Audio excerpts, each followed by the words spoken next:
First, it was 2 weeks to flatten the curve.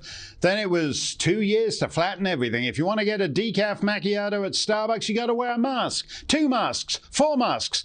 Maybe throw in that Mexican nose mask just to be on the safe side. But it's just till we get to the vaccine. Then if you've got the vaccine, you can go back to wearing just 3 masks until the Brazilian variant and the Kazakh strain come along. And then you'll need a whole new vaccine passport. And now, just as we're getting on top of it all and seeing light at the end of the COVID tunnel, along come the world's first corona double mutant.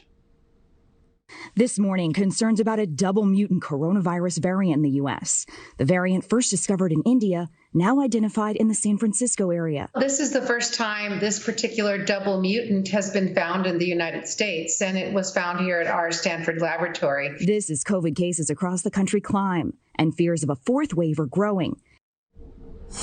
Are we only on the 4th wave? Gee, it seems far more waves than that.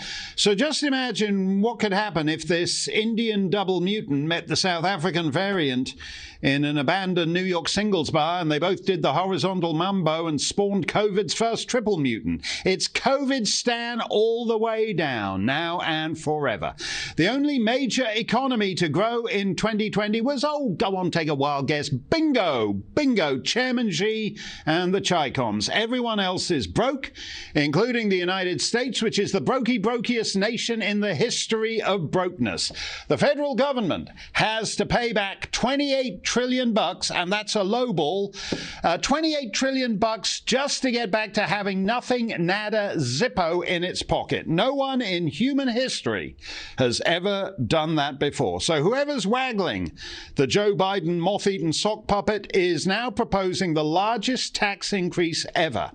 And all the other advanced economies are going to have to follow suit. So in such a world, keeping the permanent emergency going is invaluable, because nothing justifies increased taxes like an emergency without end. And let's face it, in COVID Stan, what do you need money for? In Ireland, it's illegal to travel more than 3 miles from your home. So what do you need a new car for? You've got a US passport? Big deal. No one takes them anymore. So forget about that fancy foreign vacation. Getting people to lead cramped, shuttered lives on shrunken horizons is the perfect prelude to raising taxes. The genius of the plan is that to our dismal rulers, the utter failure of lockdown justifies continuing lockdown, because lockdown without end facilitates paying for the economic ruin of the original failed lockdown. Yesterday, we showed you this remarkable scene. A policeman in a supposedly civilized country busting into an Easter service and attempting to close it down, which was in fact an illegal act by those coppers. In this case, the massed ranks of the constabulary didn't measure up to one determined pastor, and he cast them out of his church. That preacher joins us now, Artur Pawlowski. Pastor, it is great to see you. You're joining us from Calgary, where those nice Canadian police suddenly invaded, and you basically, through the sheer force of your personality, threw them out of the temple, and it was a wonderful thing to see those guys retreating down the stairs. What's interesting is you grew up behind the Iron Curtain, and what happened to you over Easter is exactly, I take it, why you didn't want to stay behind the Iron Curtain. That's exactly, sir. Thank you so much for having me. I grew up under communist dictatorship, behind the Iron Curtain, under the boot of the Soviets. And I'm telling you, that's no fun at all. It was a disaster. Police officers could break into your house 5 a.m.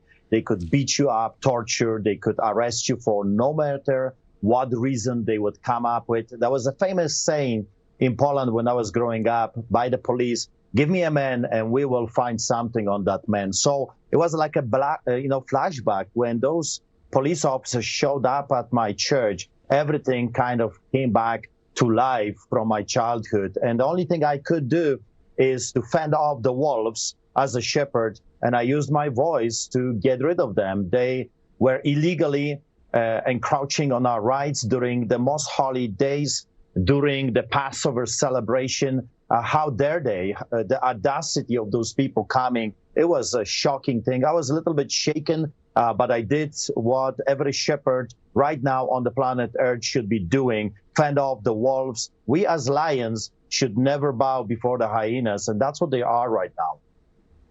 Well, the hyenas are fairly confident in their powers, and a lot of the things that have become accepted in the last year, for example, New York police kicking a woman to the ground because she's not wearing a mask, governors of American states and Canadian provinces telling you whether you're allowed to have your granny or your aunt over for Christmas or Thanksgiving.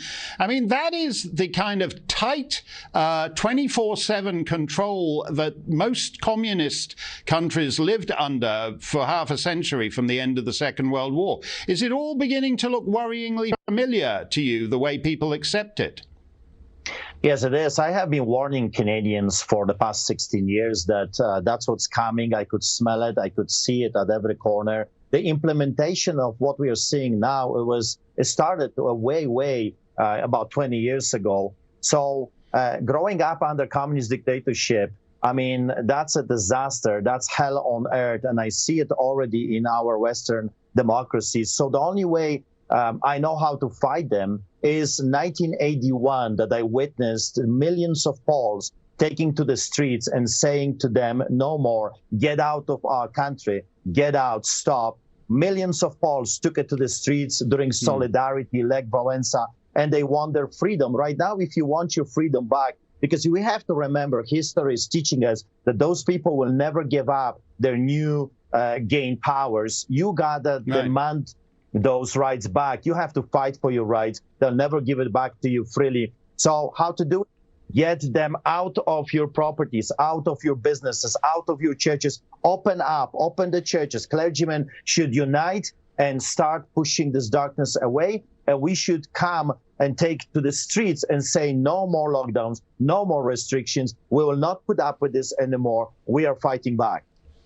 Well, thank you for that, Pastor. That is very inspiring. I would love to see a Lech Wałęsa 1981 size demonstration on the streets of a Western city. It would be very heartening.